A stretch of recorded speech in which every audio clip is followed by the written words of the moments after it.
पिछू टुरे ना इद भेड़ दी कबर बनावे ना मौला दे पिछू खड़ा होके जनाजा पढ़े ना असा रोंदे क्यों हां सैयद सजाद शाम दी गली दा मोड़ वाला है इन्हें कम करके ते मैं प्यादा सजाद की गरीब दे पलों दे हंसदे हैं जनाजा कहती है ओ तो पत्थर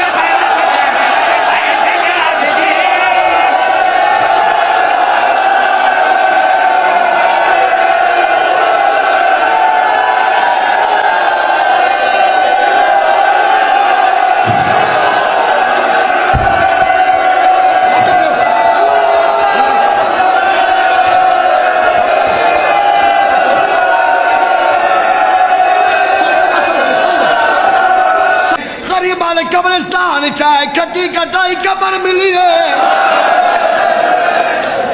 बाजार शारी कटी कटाई कबर मिली है अल्लाह बादशाह जानता है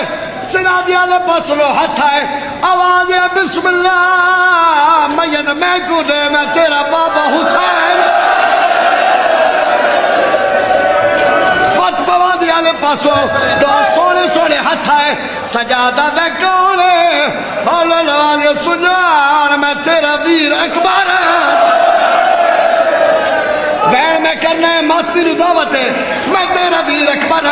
अजादारो इन भेड़ का मैयत पिरा दे हाथ दिया है मिंबर दी कसम है अकबर कबर ही तरफे आवाज है सज्जाद इक्का गल पूछना चाहना